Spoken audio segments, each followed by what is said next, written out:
Après un vol fantastique au-dessus de la chaîne himalayenne, notre surprise fut de trouver un petit café dans le premier village qui porte le nom du sommet que l'on veut atteindre.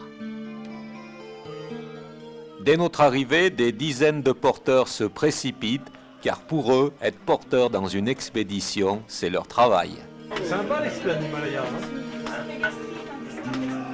Franchement, moi j'ai mis lui à Gère, lui à Gère,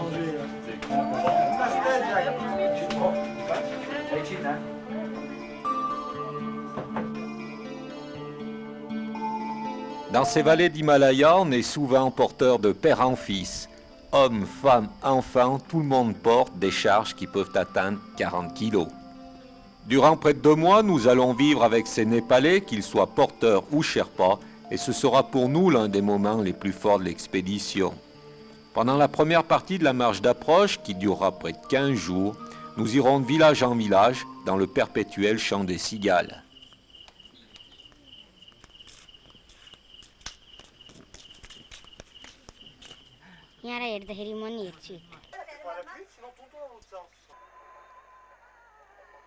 Ce projet d'aller grimper sur un sommet de plus de 8000 mètres en Himalaya est né il y a près de 4 ans.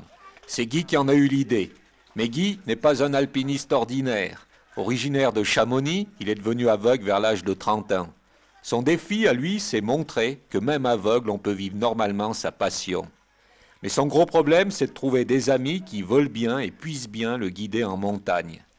Depuis plusieurs années, on prépare cette aventure et aujourd'hui, on est 10 avec lui pour essayer d'aller le plus haut possible sur le Makalu, le 5e sommet de la planète.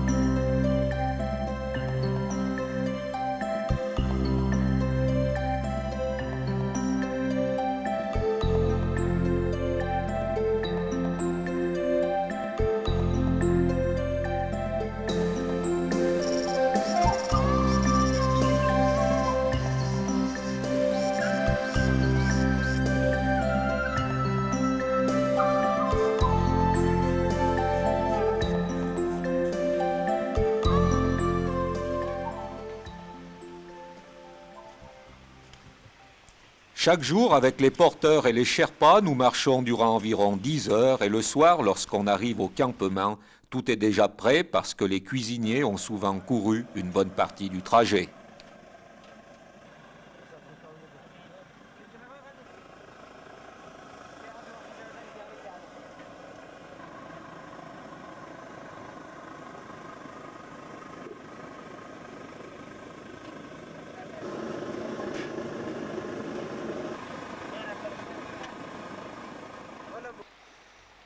La marche d'approche, c'est tout le contraire d'une course. On marche lentement au rythme du pays, on vit avec la nature et on essaie de dialoguer en népalais, s'il vous plaît, avec les porteurs. Num Charganta. Char. Les. Kin. Ek. 4 घन्टा भनेको Okay. 1 घन्टा.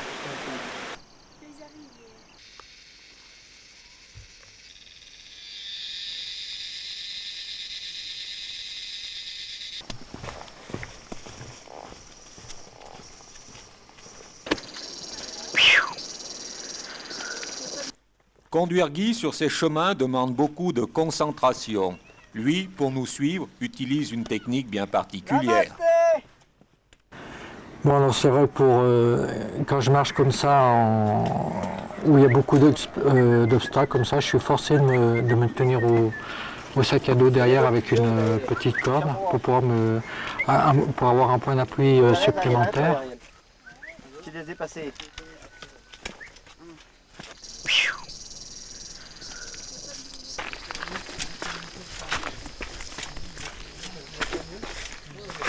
Wait a minute. Teacher? Yeah. For you, and children. Wow.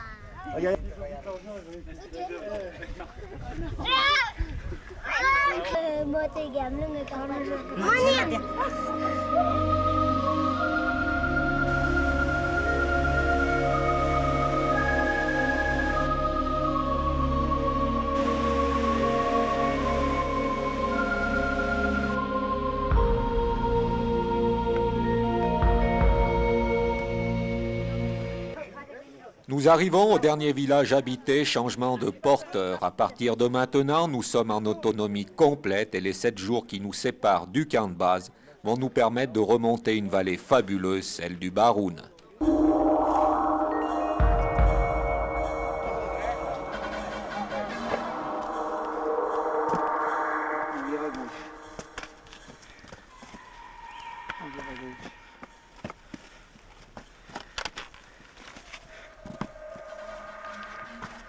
C'est cool là. Ici, il y a des rochers qui dépassent. C'est bon, c'est cool.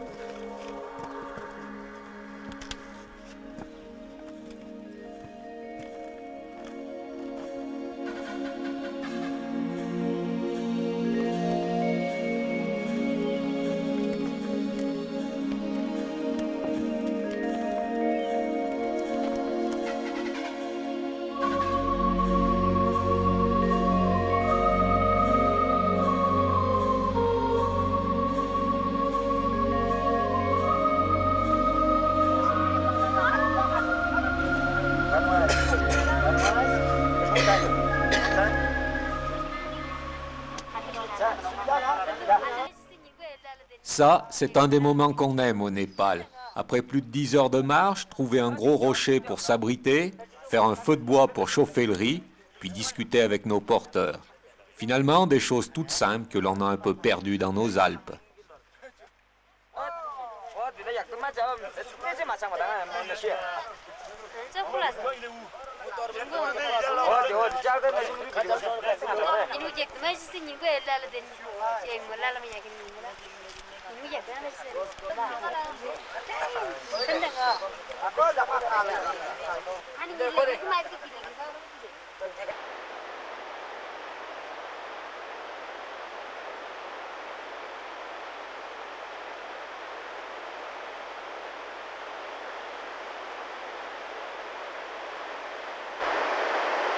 Début septembre, ce sont les derniers jours de la mousson, mais il pleut encore tous les soirs, les rivières sont grosses, on a plus l'impression d'avancer dans la jungle que dans les vallées d'Himalaya. Et cette impression de jungle, on l'a encore plus parce qu'il y a de la brume. Faut pas se mettre de face et se mettre en dessus de côté comme ça, tu vois. Voilà, vas-y, approche-toi. Voilà, ouais, ok. Là tu le sens là. Voilà, tu te mets sur le côté, puis tu l'enjambes sur le côté. Pied gauche d'abord. Ok, maintenant pied droit. Impeccable.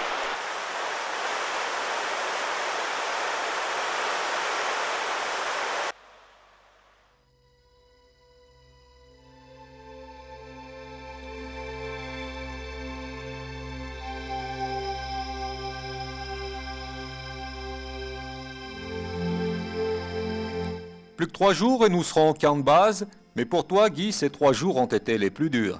Et où c'est vraiment le plus dur, c'est surtout dans les gros blocs morainiques comme à partir d'Hillary Camp jusqu'au camp de base. C'est là où j'ai trouvé vraiment le plus dur parce que c'est sans arrêt des gros blocs et entre les blocs, c'est sans arrêt des trous. Et j'ai souvent peur de mettre le pied entre, c'est ce qui me fait où j'avance moins vite par rapport aux autres.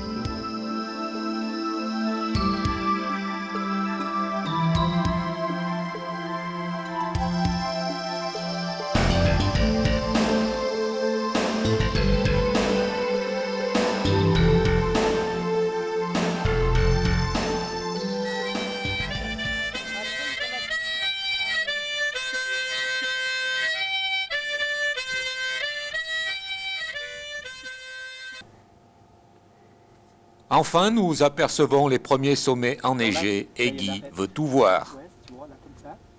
C'est une arête qui ressemble comment elle midi plan. Elle est bonne, elle est neigeuse, mais on sent les rochers qui sont pas loin. Par contre, à sa base, il y a les gros piliers. Mais l'arête ouest, elle est comment, un peu comme les drues, non? Dans les Alpes? Oh non, non, oh, non, non, moi que ça. Les droites et les courtes? Ouais, voilà. Ah d'accord.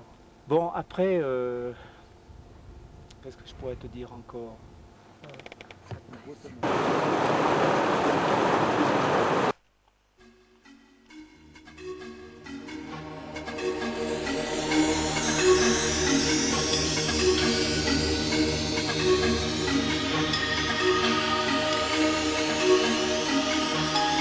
À l'origine, les Sherpas venaient du Tibet. L'hiver, ils se rendaient au Népal en passant des cols très élevés. Puis suite aux problèmes avec la Chine, ils se sont installés définitivement au Népal.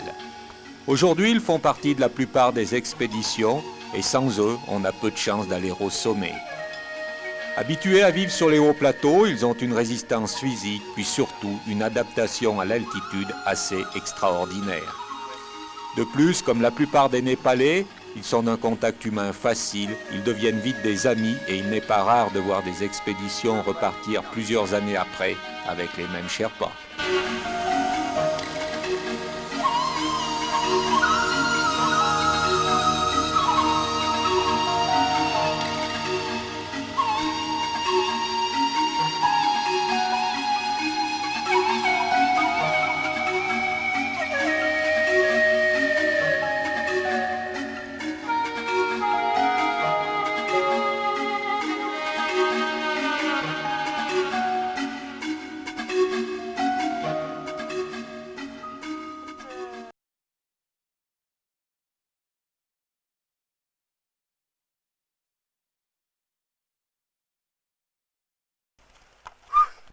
Avec nous, Ariel, notre médecin, et tous les soirs, elle donne une consultation pas triste.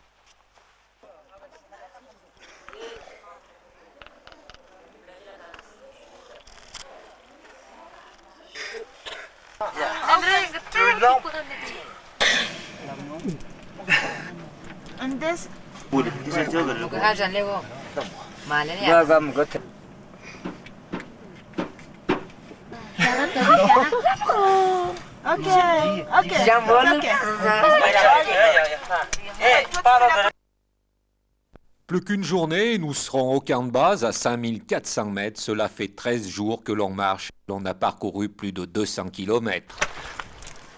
Tiens-toi moi, tiens-toi moi. Avance encore un peu ton pied. Avance plus ton Avance pied, ton toi. pied, voilà. Attends, tu tires et c'est bon. Voilà. Tu vas prendre ton temps. Vas-y, tu feras un grand pas. Hein. Au niveau de la... Au niveau du cairn là-bas. Grand pas droit, avec ton pied droit. Voilà, et t'as la place pour le pied gauche juste à côté. Ton pied là, suis le mien. Plus loin, plus loin. Plus loin, plus loin, plus loin. Plus loin à gauche, voilà. Là. Moi, si on dit bon, c'est comme ça. Allez, je le lâche là-haut. Lâche là, dirige le pied. Enfin, je vais essayer. Non, non, c'est pas bon là.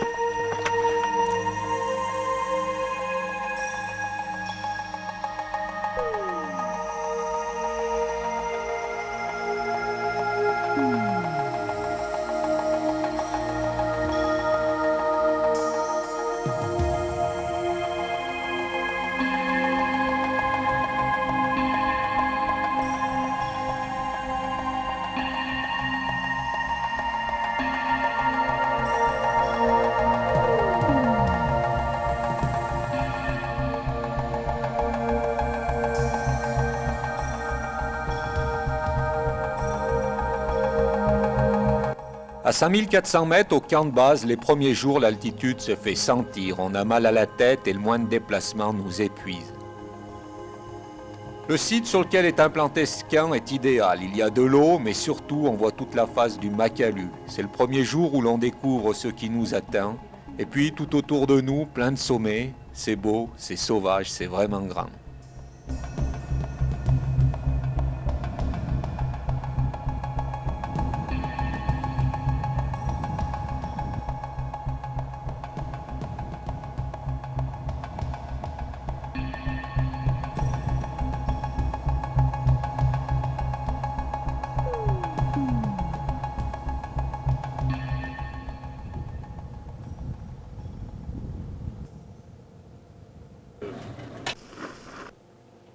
Salut Guy. Salut Guy. Fais gaffe, t'as la plage derrière toi. Réveillé, Evelyne? Par contre, la place qu'on doit monter, nous, par contre.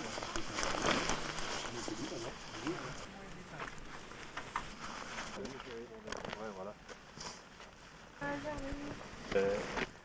C'est au camp de base qu'il faut s'acclimater, c'est-à-dire habituer l'organisme à avoir moins d'oxygène. Le mal des montagnes peut entraîner un œdème pulmonaire ou cérébral. Dans un pareil cas, la présence d'un médecin avec un caisson hyperbare est capitale. Ce caisson permet de lutter contre le manque d'oxygène en permettant à celui que l'on met à l'intérieur de descendre artificiellement d'environ 2000 mètres. Si jamais je me sens mal dedans, comment je fais? Mais tu nous fais, tu nous le dis. Regarde, il y a la visière là. Il y a une visière. Oh, tu vois. Ok. Ah, toi, tu gagnes. L'utilisation est très simple, il suffit de le gonfler d'air avec une pompe. On va le faire descendre à 2550. Bye, bye. On pompe pour maintenir la pression. Pendant ce temps, Raymond restera 1 heure à l'intérieur et Ariel donne d'autres consultations. Oui, tout bip d'expé, c'est du boulot.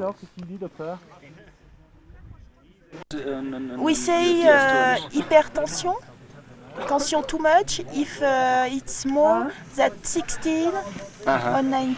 Yeah. Okay? So, c'est bon, j'arrive. Pendant lequel il se réacclimaterait peut-être doucement et qu'il aurait moins mal à la tête. Oh, t'es content, Ariel? Can I ask you a question? T'as pas mal aux oreilles? La pompe à vide, je pense qu'il faut la... Non, là, c'est bon. Mais quand ça s'était gonflé, ça fait chaud, hein? C'est normal parce que avant, on est bien avant. Comment c'était les étoiles Le bien-être. C'est-à-dire de pouvoir à l'esprit commence à réfléchir parce que là, tous ces jours là j'étais. Ah c'est ça, on pose des questions. Non non, là tous ces jours j'étais ailleurs. Parce que d'habitude, tu réfléchis. Ben la tête elle fonctionne normalement.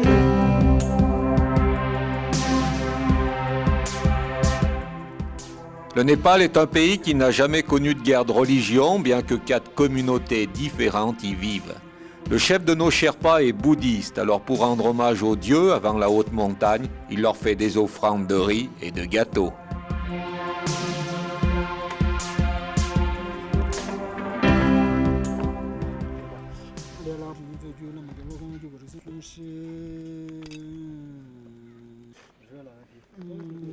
You threaten the ghost, then you read this and ghost will go out, you will have no problem.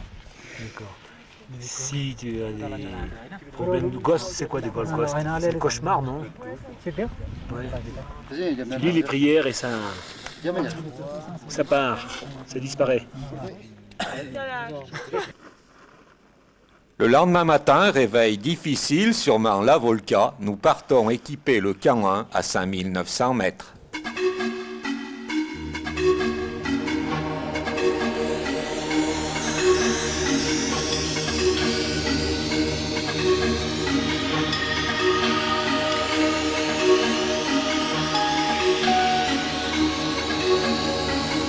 Nous installons le camp au pied du Makalu, c'est ici que l'on prépare les sacs pour pouvoir acheminer plus haut les tentes, le gaz, le couchage. Couscous, couscous, yaourt aux fraises, blanquette de veau, quelques soupes. Du camp, on voit tout le parcours qui nous attend, mais c'est aussi là que l'on reviendra se reposer après avoir passé plusieurs jours en altitude.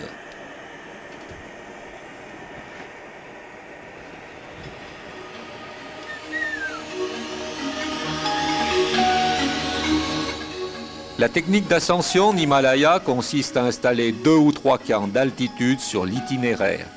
On essaie de ne pas y rester trop longtemps car en dessus de 6500 mètres, il est difficile de se reposer, alors on redescend plus bas.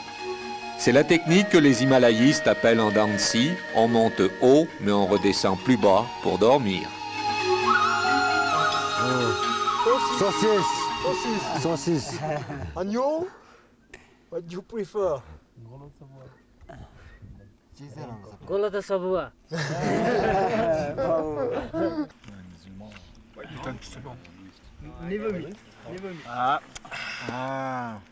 Evelyne, la femme de Guy, montera jusqu'ici, mais pour elle, l'expédition n'a pas la même signification que pour nous. Vivre toujours avec des alpinistes qui n'ont que ça en tête, quasiment. De l'alpinisme ou de la montagne ou du ski, c'est vrai que pour moi, c'est pas toujours pas toujours été facile. Il m'a manqué quelqu'un qui était un peu moins branché montagne. Puis c'est vrai que c'est une expérience que de vivre 24 heures sur 24 pratiquement avec les mêmes gens dans un espace aussi réduit que le camp de base, c'est particulier. C'est sûr, j'aimerais bien y faire tout seul. Ça m'aurait tant mieux, tu sais. Oui, mais je sais. Voilà, là c'est bon. Allez, on va au deuxième.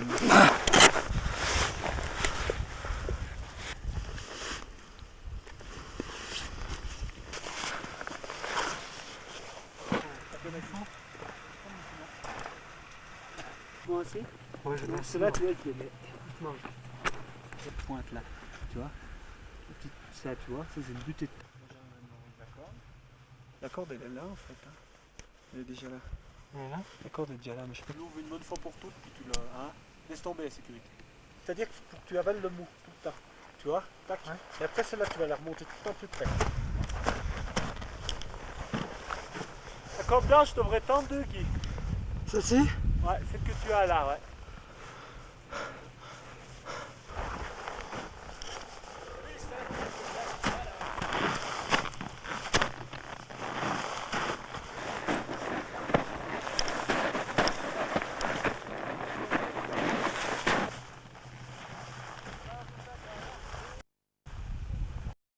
Voilà.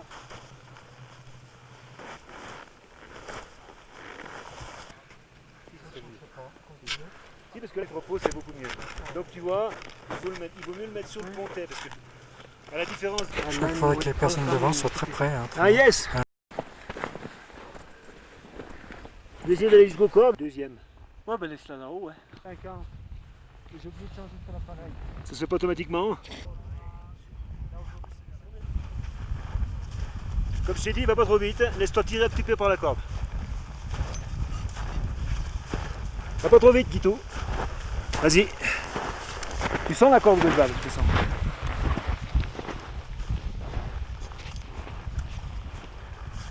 C'est sûr pour les 100 premiers mètres. Après, on marchera plus près l'un de l'autre. Va doucement, Guy, va doucement. Voilà, allez. Vas-y, vas-y, ça risque rien, là, c'est de la neige, c'est tout plat. T'inquiète pas de ce qu'il y a dedans.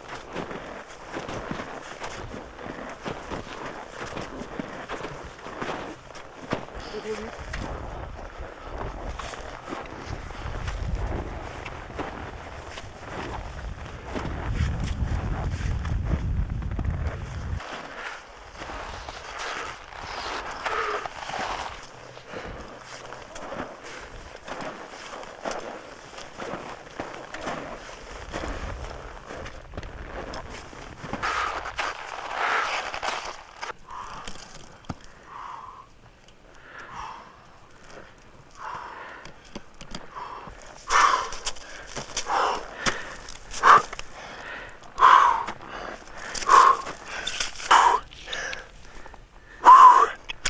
Putain, c'est dur.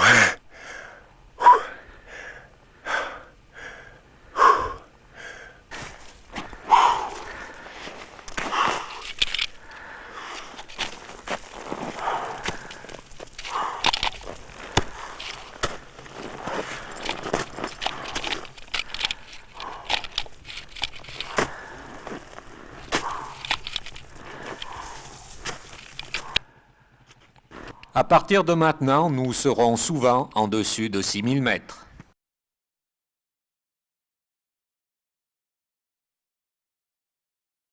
En altitude, on a du mal à manger, l'organisme est perturbé.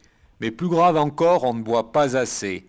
De tels efforts demanderaient d'absorber au moins 3 litres d'eau par jour. Or, pour obtenir seulement 1 litre en faisant fondre de la neige, il faut presque 2 heures.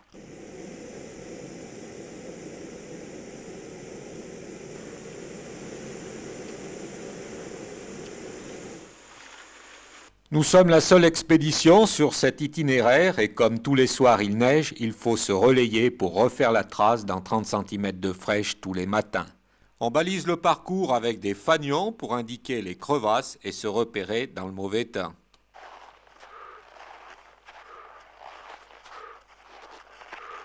On y va.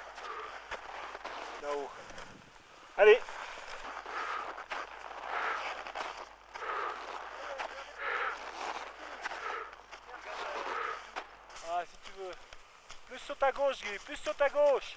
Cherche le dur. Voilà, super. Arrête-toi. Tiens, range ta gauche.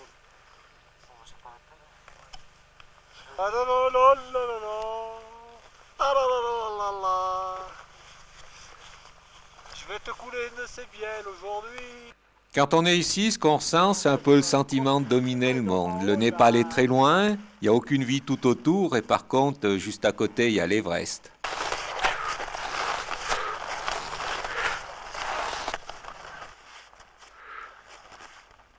On ressent bien que l'on est loin de toute vie et qu'il faut compter que sur nous-mêmes.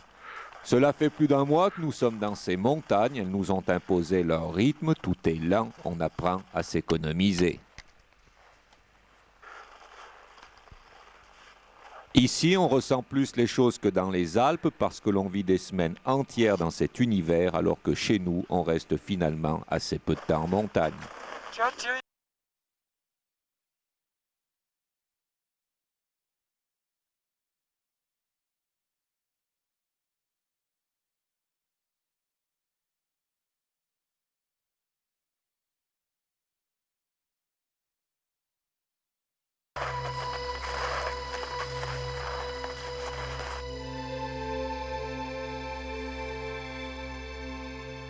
Je crois que ce qui fait vraiment la spécificité de l'Himalaya, c'est la haute altitude.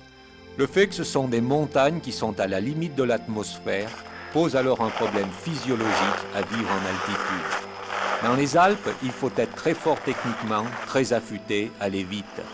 En Himalaya, c'est plus un problème physiologique qui est lié à l'organisme qui n'est pas fait pour vivre sans oxygène. Donc il y a un côté aussi fascinant de pouvoir monter dans ces zones où l'homme ne peut pas vivre.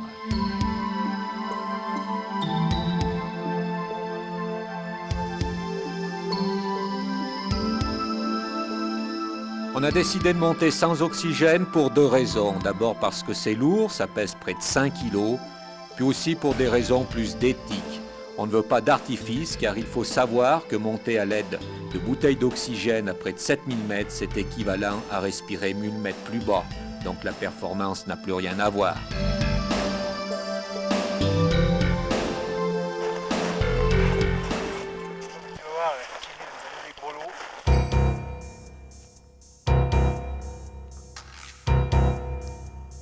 Installer les différents camps d'altitude, équiper en corde fixe les passages délicats, cela demande une dizaine de jours. Mais on n'est jamais tous ensemble, on est au maximum 2 ou 3, si bien qu'il se passe parfois plusieurs jours sans voir personne d'autre que les 2-3 copains avec lesquels on grimpe.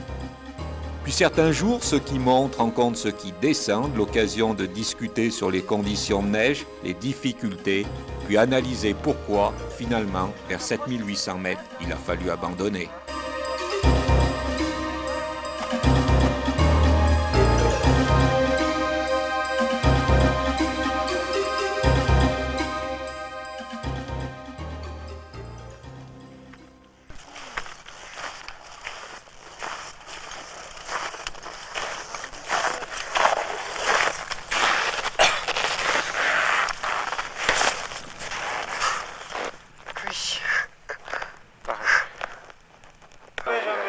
On va retomber parce que je dis moi je suis pas le seul.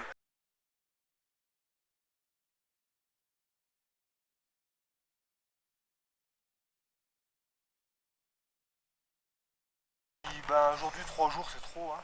Parce que t'as y en a qui sont partis. Ouais, Chou, Ariel et Raymond. Ah ouais, ils étaient bien. Ariel ça allait parce qu'elle est montée hier. Ils ont été fatigués quand même. Chou il s'est botté le cul pour y aller.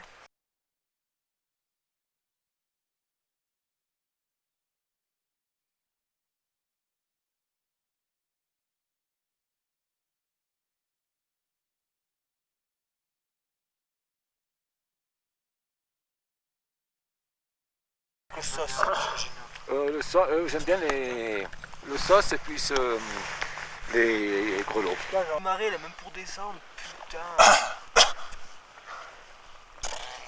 Ariel l'arrivait bien, Laurière. Impeccable Ariel. Ouais. Et puis ce matin elle est partie, puis elle avait la caisse à celle qui suivait Georgie. Hein. Un peu de déception pour ceux qui descendent et qui retrouvent les autres parce qu'après avoir passé 4 jours entre 7003 et 7800 mètres, il y a peu de chances pour qu'il remonte compte tenu de la fatigue. Alors la technique à adopter, c'est quoi? Tu fais une bonne pause et tu files. Ah. Pour les 2 fois où je suis arrivé là-dessus, je me sentais différent. Ah ouais? Ouais. Putain, mais pas moi. Mais seulement tu as une bonne pause, 2 heures, tu te reposes un coup, tu te fais du thé, machin, puis tu files. Parce que passer une nuit là-haut, c'est sûr. Une nuit là-haut, ouais, tu fais plus de mal que de bien. Quoi. Tu vois, de partir d'où? Jusqu'à la sortie de temps par là-haut. Jean-Louis est encore là-haut, seul il atteindra 8000 mètres d'où il ramènera ses images. Le sommet n'est plus qu'à 400 mètres, mais si 400 mètres de dénivelé dans les Alpes, cela demande 1 heure, en Himalaya, à 8000 mètres, il en faut environ 10. Et là intervient un autre aspect lié à la haute altitude, c'est la capacité à pouvoir conserver un jugement. Savoir où et quand il faut absolument s'arrêter pour ne pas transformer ces moments exceptionnels que nous vivons en drame. Car la descente, et nous en avons fait l'expérience, demande des efforts considérables et une concentration de tous les instants. On est à la limite de l'épuisement. Il nous faudra des semaines pour récupérer.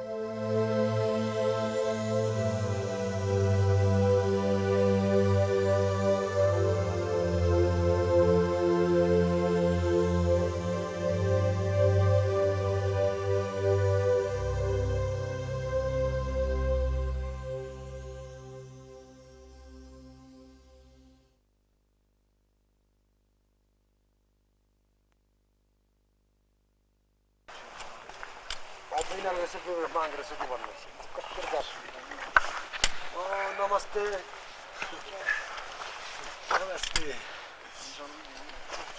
10 heures de descente, crevé, de retour au camp, qu'une envie, boire et manger. Au camp, les discussions portent sur l'exploit qu'a réalisé Guy. Un aveugle qui monte à plus de 7000 mètres, c'est pas fréquent.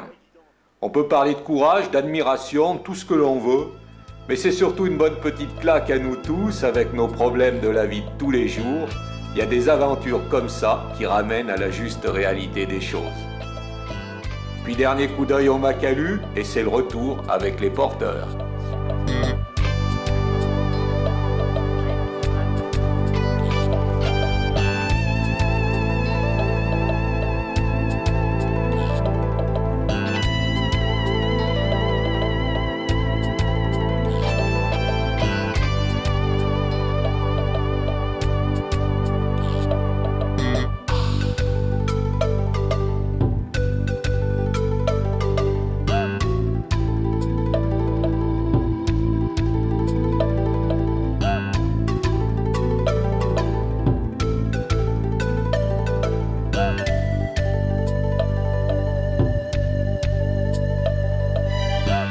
Le retour durera 8 jours, durant lesquels chacun a l'occasion de savourer cette aventure, mais quelques regrets pour Guy qui aurait aimé monter plus haut.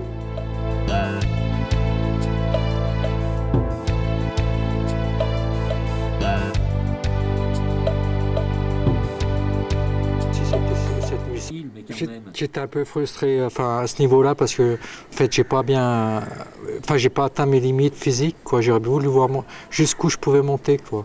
Même si c'était 7005 ou 7006, j'ai pas atteint mes limites, quoi, en fait. C'est ça qui me